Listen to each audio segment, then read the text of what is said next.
everyone, it's Brittany. Today's video is a picture day makeup tutorial, and it's also part of my back to school series that I'm doing here on my channel, but it definitely does not just have to be back to school. This is also great for people who have driver's license pictures coming up, or passports, or maybe you're just getting pictures taken with your family and you need something that looks natural but put together and photo friendly. Then this is the perfect tutorial for you. Everything that I used in this video is extremely affordable. I got all of it from the drugstore except for one item, which is ColourPop, but it is drugstore pricing. It's extremely affordable and I love it so much, so I just wanted to throw it in there anyways. So I hope that you guys do enjoy this, but before we get started, I wanted to remind you guys that I am currently giving away a Naked 3 palette from Urban Decay, and all you need to do is just be subscribed to my channel. It's super easy. I will leave everything about it in the description box below this video. After I choose a winner for the Naked 3 palette, I will start my next giveaway, which will be the Urban Decay Naked Heat palette, and that's the newest one. I really love that one, so make sure you guys are subscribed and keep an eye out for that giveaway, and let's go ahead and get started with this video.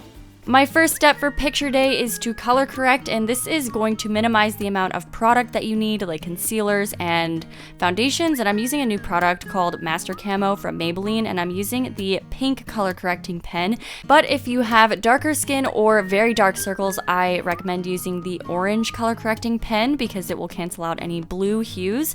And I'm using pink because I am pretty fair, and pink really brightens up your under eye area, so it's really great for people who do have lighter skin and you don't need any major color correcting, but it makes such a huge difference anyways. And I'm actually going to use the green version as well to cancel out any redness. So I'm putting this in the areas around my nose that I get red, and also a blemish that I happen to have, which was perfect for this video because I got to show you what you can use to help cancel out any redness in blemishes.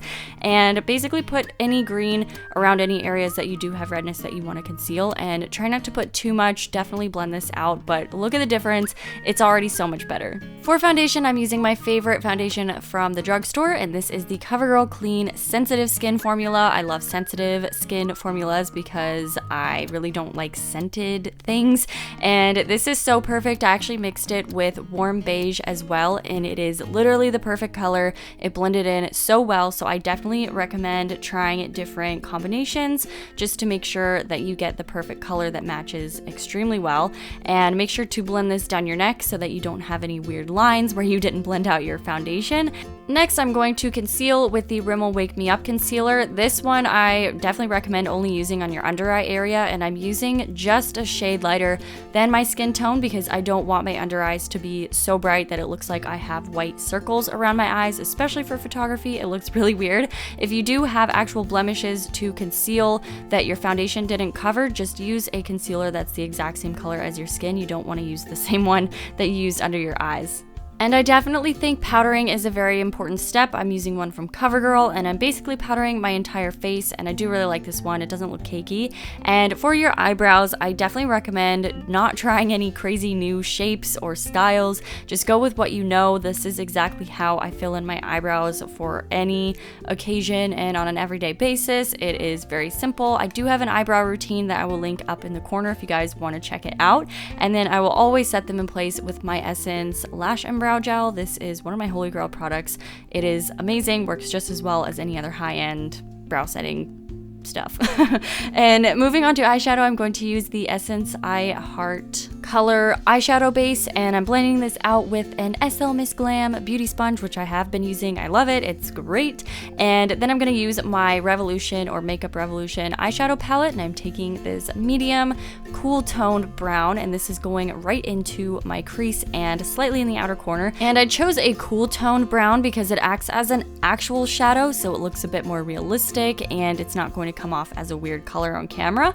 And then I'm going in with a slightly darker matte brown, and this is just going to deepen up the crease and give even more definition because especially in flash photography, you tend to lose a lot of your features and you don't want it to wash your whole makeup out and look like you're featureless. So I like using cool tone colors for that reason. And on my lid, I actually do like to use shimmery shades, but I don't want to go into the outer corner and get rid of the dimension and depth that we created. So I'm going just on the inner half of my lids and not going up too high high.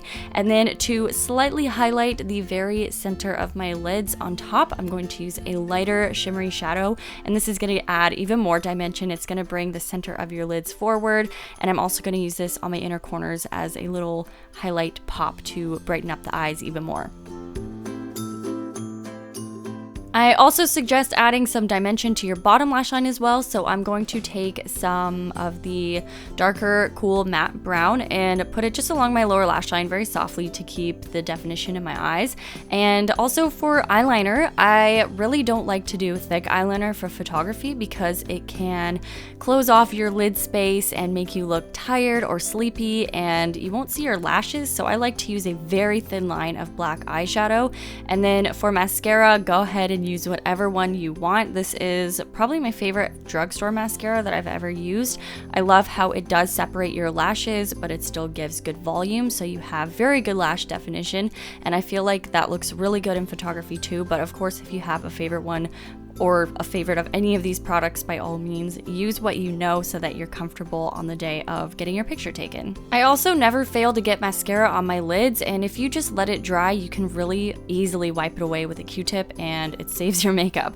So for bronzing or contouring, I like to always use a matte bronzer. This can be slightly warm toned if you want to warm up your skin a bit, and I don't do anything too harsh. I just want to make sure that I have a bit more shape in my face, so I do some very subtle contouring around the perimeter of my face, a little bit on the sides of my nose, and obviously wherever I would put a little bit of bronzer.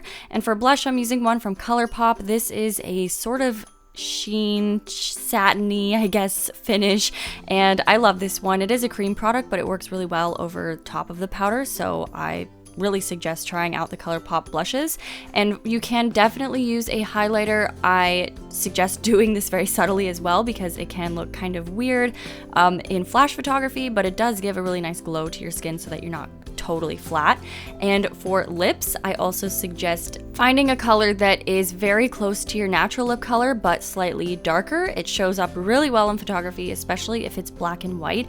If you use a lighter color, it will basically look like you have no lips, so I definitely suggest looking for a color like this. But definitely all of this makeup is for people who want to look like themselves or who don't have a signature look that they want to use in pictures. And that is it for my picture day makeup tutorial. I hope that you guys liked it and found it helpful, and if you did, please give it a thumbs up and subscribe to my channel if you haven't done that yet, because like I said, I will be giving away a Naked 3 palette to a subscriber very soon, so make sure you do that to be entered to win. And I hope you guys are having an awesome day. Thank you so much for watching this video, and I will see you guys in my next one.